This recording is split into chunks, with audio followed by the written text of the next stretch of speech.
We're about to go on a journey, an ethical and historical deep dive into the very origins of modern military intelligence. We're going to explore that tension that always seems to pop up, the one between our incredible technology that lets us see everything, and the character it takes to actually wield that kind of power responsibly. So, picture this. It's 1862. The morning mist is rolling over Fort Monroe, Virginia, and something completely revolutionary is rising up into the sky.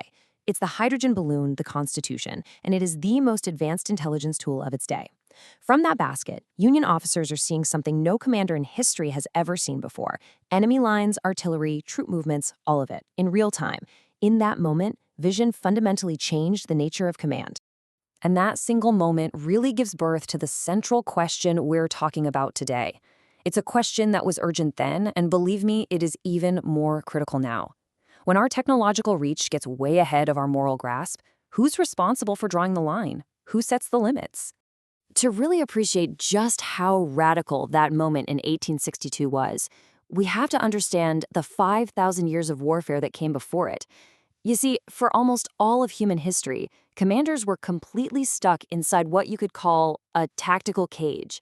They were prisoners of the horizon, just fighting this lethal game of blind man's bluff, never really knowing what was just over the next hill. But that desire, that longing for the high ground, it's always been there. I mean, this is not a new idea. You can see this clear progression over time, from a Chinese general using a kite to measure distances way back in 200 BC, to secret French facilities perfecting hydrogen formulas in the 1700s, we have relentlessly chased a vertical advantage. The urge to see from above is just a constant in military history. And then the breakthrough. In 1861, a civilian scientist, Thaddeus Lowe, doesn't just go up in a balloon, he takes a telegraph wire with him. From 500 feet over the National Mall, he sends a direct message to President Lincoln. This moment, right here, is when the eye was finally linked to the signal.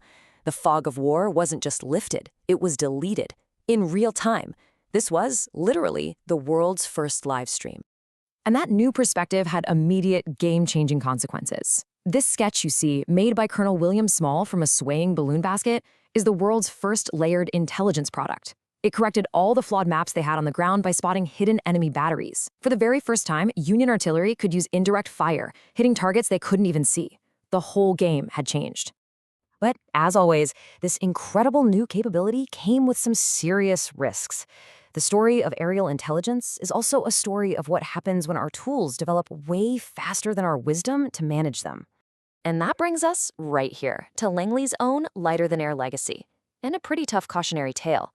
This is the Roma. It's a massive Italian airship the U.S. Army bought back in 1921. It was supposed to be cutting edge, but really, it was a death trap filled with incredibly volatile hydrogen.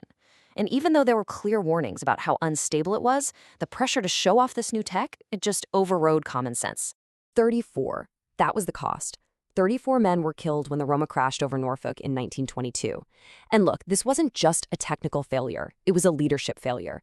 It's a tragic, powerful example of what happens when professional vanity pushes a dangerous system way past its limits. And the cost, as it so often is, was paid in human lives. Okay, so let's fast forward all the way to today, because the lessons from the Civil War, and especially from the Roma disaster, are more relevant than they've ever been. The struggle for the high ground is back, and this time, it's being fought on a stratospheric chessboard. Just look at this. This slide says it all, doesn't it? It's an incredible technological leap across 160 years. On the left, Thaddeus Lowe's Constitution. On the right, a modern high-altitude surveillance balloon. The mission that Lowe started has now gone global.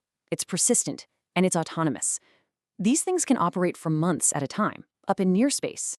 And Langley is right in the thick of this new strategic game. You know, back in 2023, it was F-22s from Langley that intercepted that Chinese surveillance balloon. Today, Langley's ISR wings are the ones managing this overwhelming flood of global data. And looking ahead, you've got programs like Swarms that want to use huge numbers of autonomous balloons to just saturate the information space. Here's the key takeaway. The challenge isn't just about getting the view anymore. It's about mastering the data. All right, so this immense power, it demands an equally powerful ethical framework. Because having an all-seeing eye is a trap if you don't have the internal discipline to filter what you see. So let's pivot from the tech itself to the warfighter who has to wield it.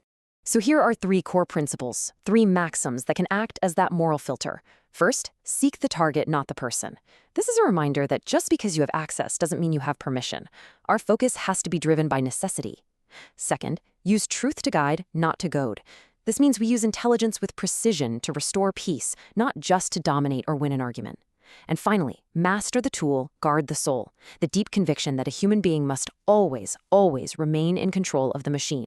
And here's what's so critical to understand. These maxims, they apply on and off duty. The habits of the eye, they don't stay behind that secure door.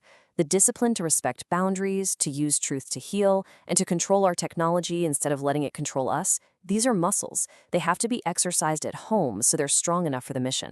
So let's put this framework to the test. Let's make it real. I want you to put yourself right in the seat of a modern ISR analyst at Langley, facing a decision where the stakes could not be any higher. The screen in front of you finally clears up after a storm of enemy jamming. A red box just snaps around an object, and it labels it High-Value Mobile Missile Launcher. And right there, flashing in green, is the AI's confidence score, 99.8%. The machine is absolutely certain.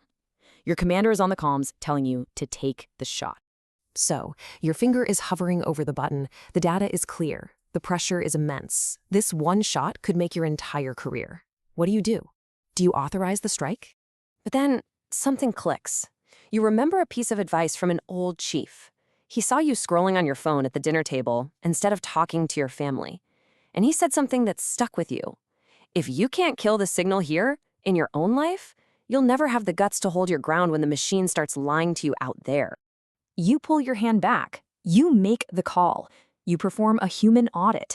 You override the AI. You burn precious resources to take a second look, and you manually search for the noise that the algorithm filtered out. And that's when you find it. The truth.